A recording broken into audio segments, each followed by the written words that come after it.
Hello, I'm Ciarán Lynch and welcome to OviCast, the Teagasc sheep podcast. Each episode will bring you the latest insights, advice and technical updates for the sheep industry. With ewes being weaned across the country, it provides farmers with an opportunity to check udders for mastitis and other issues and remove these problem ewes from the flock. We're joined in this episode by Ryan Duffy, technical vet with HIPRA, to discuss the implications of mastitis in ewes and offer some practical advice on the topic. Ryan explains the different types of mastitis at the core, the impact of udder and teat structure, and the need to cull ewes exhibiting any signs of infection. We discuss the drying off process and the impact that can have, and we move on to discuss mastitis that can occur during the dry period. Finishing up with Ryan offering his advice for flocks that encounter high incidence of mastitis annually. We start off, however, with Ryan discussing the impact that mastitis can have on both the ewe and her progeny. Mastitis, it's massively underappreciated, it's massively underreported or even investigated in sheep flocks. And it can have massive implications, as you said, about the actual animal health and welfare of the particular ewes that have infections. But then as for the lambs, the amount of milk that's being produced is down, the quality of the milk is down, the lamb growth rate is down. And, not being smart, but at the end of the day, the money that's coming in, that's coming from lamb output per ewe. So if the lamb growth rate is being delayed, you're ending up actually and paying more money to get to the end product. So yeah, it can massively impact a farm's profitability and hopefully not viability, but it certainly can impact dramatically in those sides of things. Yeah, probably one element we need to go into is the different types of mastitis we see in sheep flocks. We know there's a variation in incidence, but the general types we see, it's not all just the one type. Yeah, well, there's two main forms. There's the clinical and the subclinical. Obviously, the subclinical stuff, it's insidious. You can't see it. It has deleterious consequences in the flock mates. But it's the clinical stuff. The tip of the iceberg, unfortunately, is what we see, and it's all that we see. And there's a few forms of that. There's the really quick form or peracute form, and a lot of our listeners will know it as blue bag. But there's a few other colloquial names put on it, but blue bag's probably the most common. And that's where the actual mammary gland itself goes blue, goes green, goes black. And the sheep is extremely sick. She's toxemic, she's cold ears, cold feet, you name it. She won't eat. And frequently those ones die. If they don't die, the mammary gland will slack off. And next thing, this time of year, we haven't seen too much of it yet, but the flies will be coming. And if you're not covered for flies, if you don't have them dipped, if you don't have them done for clostridial diseases, you're going to have a massive issue there. Then you have probably the more common form, which we would see more, would be the acute form of it, where it's just swollen mammary gland, abnormal secretion, very similar to the sort of stuff that we would associate with dairy cows. Just cruddy mastitis. Sometimes the ewe's sick, but a lot of the time it's just noticed as either a big swollen bag, maybe hungry lambs, maybe just a ewe that's walking around and she looks funny, she looks like she's lame. But 100% the most common form is the chronic form. And that's simply because of the level of monitoring that's done in sheep farms here in Ireland. By the time that you find it, the mastitis bug has been able to grab hold of the mammary gland of the sheep, and it's been in there for probably a number of months, and you find these little balls. I call them ping pong ball abscesses, because that's what they feel like. Sometimes you can even see it, particularly in older ewes. But yeah, it's those ping pong balls. I'd say every single sheep farmer would know exactly what I'm talking about whenever I talk about those balls. That kind of brings sense. So those lumps, as you said, the peracute ones with the blue bag, unfortunately, they tend to take care of themselves in the flock, so they do, or at very least, they're very obvious. That chronic form, you said, it's the tip of the iceberg. So in sheep flocks, unlike a dairy herd, we're not handling them on a regular basis.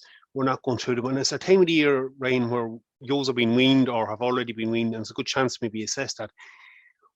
What are those ping pong balls? What is that lump? And what's causing that in the mammary gland? Yeah, so I suppose even going back to what causes mastitis in sheep, the vast majority of infections, granted, I'll put my hand up straight away, this isn't Irish data, but it's data from a variety of European countries, including the UK. The vast majority of infections are caused by a bacteria called Staphylococci. Now, the one that the vast majority of people will know would be Staph aureus or MRSA. That's a form of Staph aureus. And then the other form is coagulase negative staphylococci. Essentially, they're all just staphylococci. Now, the issue is they love the mammary gland. They're very, very easily adapted to it. So they can get in through the teat canal and they love to latch on. It's very, very hard to get them out whenever they latch on. Now, they end up producing a biofilm and producing abscesses. Now, the problem is then, because they've created these little abscesses, these abscesses will eventually grow into the ping pong balls that we'll be able to feel externally.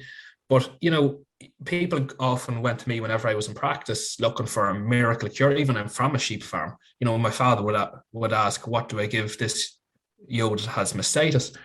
And, whenever you see these lumps or feel these lumps, there's not a bloody chance. Like, this is probably the most common cause of mastitis in dairy cows. And so, how frequently we inspect the dairy cows, as you said. We know how much more antibiotics we use in dairy cows. And it doesn't work. Just doesn't work to treat these. You can't get antibiotics in through a biofilm. You can't get antibiotic in through the wall of a capsule. So if you're feeling those bumps, those lumps, it's too late. Now, what do you do if you feel these lumps? Like, treating them isn't going to really work. But what's the risk? The problem is these staph bugs, they spread contagiously. They spread from an infected ewe to uninfected ewes. And yourself, you're bringing in lovely, clean ewe lambs. You want to try and get as many years out of them as possible. And then slap, you end up getting these infected because it can spread contagiously from ewe to ewe. So that's the danger of these ones that have these hard lumps. It's not just a matter of, they're not going to have as much milk. Yes, the lambs probably aren't going to do as well. It's the fact that it's going to perpetuate a very vicious cycle within your flock unless you take action and do something with that. So let's just tease that one out a little bit more. Essentially, right, so we've ruled out the treatment option. When the lump is there, the lump is there. It's basically creating a reservoir then for the rest of the flock, Ryan. So culling is the only real option that's there to deal with these. Yeah, like even there was with the dairy side of things, which I do a hell of a lot more work with.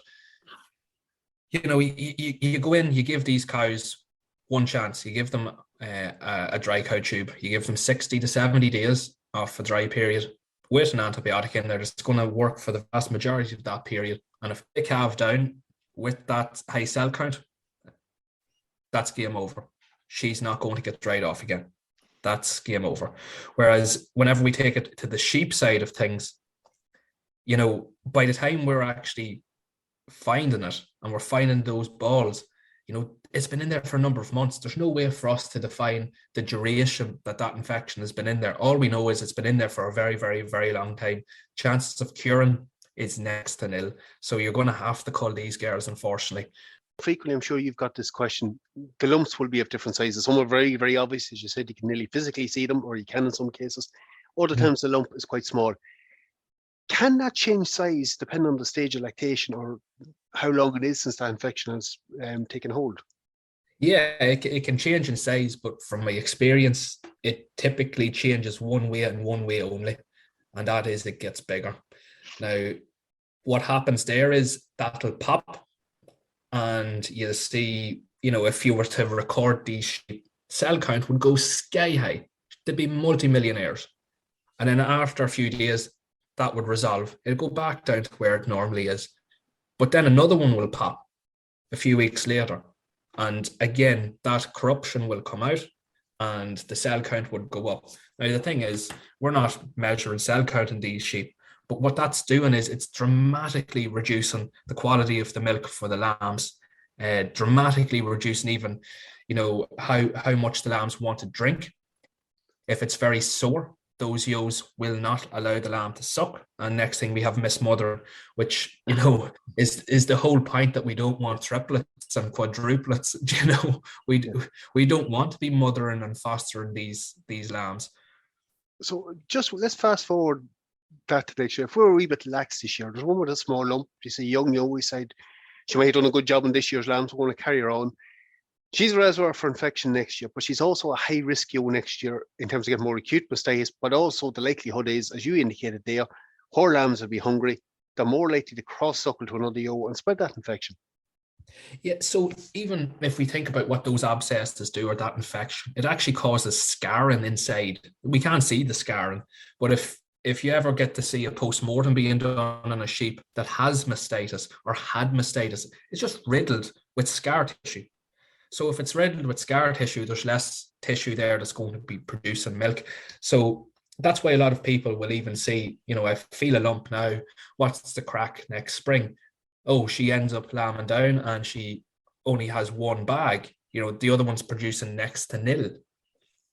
That's frequently what people will come across. You might have a wee small lump now, but by the time it's lambing season next year, she has one bag and you have, 1.9, 2.1 lambs, with all going well on that ewe. Sure, she can't feed that. She can't feed the two of them.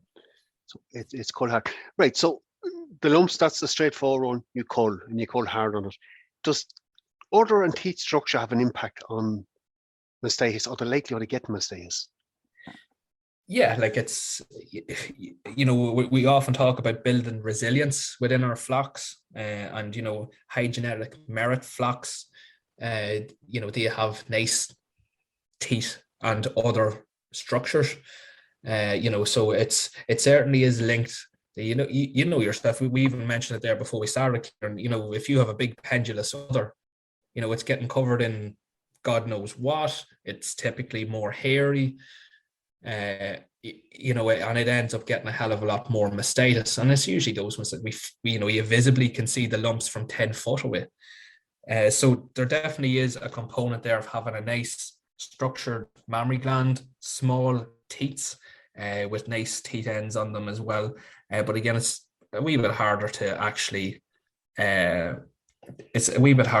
assess those things in sheep. The one place where you would actually see it would be the likes of ORF, where people actually visibly can see it, be it around their mouth, be it around their eyes, be it around their feet.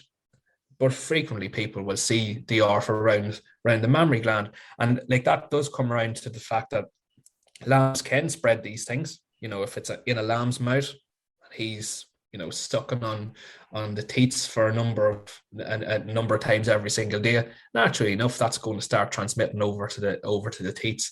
And if that's starting to fester around the teat ends, and by teat ends I mean the literal bottom of the teats where the milk comes out, that natural defense, that's massively compromised. And the chances of bacteria getting in and those little lumps of ORF and hiding in there, no matter how much you disinfected those, those sort of ORF lumps, you're never going to disinfect it completely. It's nearly like, why do we wear gloves? Why do vets wear gloves? It's because we frequently, everybody has these bugs on their hands. Maybe not ORF, but we have those bugs on our hands, and we wear gloves to make sure we don't transmit them, because it's impossible to disinfect our hands, let alone trying to disinfect an ORF lesion. And that's, people know that, because you can go in with your blue spray, you can go in with some form of disinfectant. A lot of the time the ORF does not go away. So when we're handling it, it is something else to pay attention to. If you're in any doubt with it, it is another one of those risk factors for next year. Look, we spoke just a number of times about handling. At the point of weaning is as good an opportunity as any to handle that bag, or as close to that, I'm assuming, Ryan, as possible. Oh, exactly. Like it's not within the literature, but anyone that has sheep will know that there's two main periods that you get mastitis, or you'll see a lot more of it, and that is roughly around lambing and about a week or so after weaning. That's typically where we see a hell of a lot of those sort of issues. So inspecting around weaning is extremely important, because, as we said, the lambs may be spreading this to some extent, depending on the flock and depending on the teat structure, as you were talking about. So if you're not on top of it, this is an ideal opportunity to determine these lumps. Just look, when you mention weaning, and maybe the time has passed for some flocks out there, but just that best practice around drying off. Some maybe take the option of housing them just for management reasons, maybe if nothing else. Is it potentially a little bit high risk by going to a bare paddock outside? I know a lot are concerned about getting that reduction in nutrition, but is the environment just as big a risk by going indoors? Would the bare paddock outdoors be a better option for drying off? 100%. There's no ambiguity about that. Be it, rubber slats, plastic slats, be it just a concrete floor, be it a straw bedded area. No, outside is the best here, 100%. It's nice and clean out there. As long as it's bare and it allows the shutdown of production, that's the place for them, 100%, particularly if it's dry enough weather and it's not overly dirty. At the end of the day, you put animals inside, be that cattle, be it goats, be it sheep, be it anything. Bacteria love damp, dark, dirty environments. And unfortunately, that's where we as vets see a lot of issues. Like even their buzzword now at the minute is blanket dry cow therapy and how we have to move to selective dry cow therapy. It's not the practice which is the issue. It can be an issue with hygiene in some farms, but it's the actual fact that we're putting animals inside. We can't keep up with the amount of feces that they produce, the amount of urine that they produce. So being inside, it's a perfect environment for these sort of bugs. We often aspire for a clean, dry lay, but there's no way that you can keep the bacteria cold, hungry, and thirsty, which is essentially what we need to do whenever animals are inside. There's no way. So outdoors dilution has a big impact on us. Look, just to fast forward a wee bit from it, but right, we talk about handling now. Again, prior to joining is another key time to handle. Even after that, the instance of dry mastitis, I'm assuming some of that maybe is undiagnosed or ones we may have missed, but is there a case that you can get a little bit of dry mastitis in that period leading up to tupping or even after that leading up to lambing? Oh, of course. As I said, the vast majority would be around lambing and post-weaning, but you certainly do see a hell of a lot of dry mastitis in ewes, probably more than we do in cattle at the present moment because we are going in with blanket dry cow therapy in the vast majority of herds. But like, there's no necessary defined thing that says this cannot happen in sheep. 100% it does. And like even there, we're talking about, we were talking about the nutritional side of things, and sheep, it's absolutely important that the nutrition is managed at all stages of the productive cycle, because if it's not, you will see more infections getting in. So be that around mating and pre-tupping, be it around just dealing with the pregnancy, the lactation, or post-weaning, if the nutrition isn't right, it's going to dramatically impact your enterprise, let alone on a mastitis front. It's going to dramatically impact on your conception rate, your ovulation rates, your pregnancy rates, even the amount of milk that's being produced. So 100%, we have to kind of get a little bit better at looking at this from a holistic all year round approach, as opposed to focusing in on defined periods. Unless, of course, you have those issues in your flock at defined periods, and it's a time to have a conversation with your Teagasc advisor and your vet. In Ireland, it's a bit of a minefield because we're not finding it a lot of the time. In subclinical infections are probably making up 70-80% of the mastitis. So we really are only seeing the tip of the iceberg, and even at that, as you said, Ciarán, we're seeing an even smaller proportion of the tip of the iceberg because the amount of times we inspect them, and by the time we inspect them, it's these horrible abscesses that unfortunately will not cure. Look, Ryan, at the outset we kind of stated that there will be variation among flocks and indeed among years depending on what the challenge were like, but for flocks that have a really high instance of it, is there anything they can do, or it probably is something they need to tackle a bit more and look at the whole farm?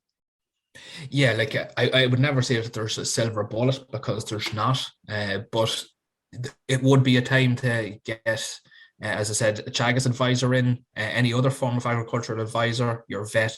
There needs to be some form of audit to identify the bottleneck on your particular farm, because every single person has a different story to tell. Every single farm does, every flock does.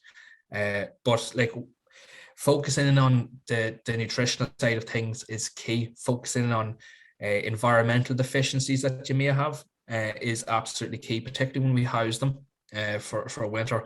And listen, there's a vaccine out there as well called Vimco for mastitis caused by Staphylococci. Again, that's another option. But ultimately, you know, if you have these lumps, you're going to have to cull. You're going to have to focus in on a higher replacement rate, get more ewe lambs in. But once you have these lumps, there's you know, if you do not address that vicious cycle, ultimately it's just going to keep going and keep going and keep going, and ultimately it gets worse. You know, you might be at 60% now, you'll be at 70%, then in a year's time, you'll be up to 85% in 2-3 years' time. You know, so we have to address that by voluntary culling. And now's the time to deal with that issue. Ryan, great having you on today. Really appreciate that. It was very insightful. Thanks again for your time. Thanks for having me, Ciarán. Okay, we're going to leave it there for this episode. Unfortunately, mastitis is a problem we encounter in every flock. As Ryan has indicated, now is the time to address some of those issues. Check udders carefully, remove any signs of infection, reduce that reservoir infection, and hopefully you'll see an improvement in the flock next year. And again, where in doubt, don't be afraid to seek advice from your advisor or your vet to look at what are the issues within your flock that may be leading to a higher incidence of it. That's it for me for this episode. Again, for any updates on the sheep program, keep an eye on our Twitter page at Teagasc Sheep. I'm Ciarán Lynch. Thanks for joining us. Don't forget to subscribe and get notified of any new episodes.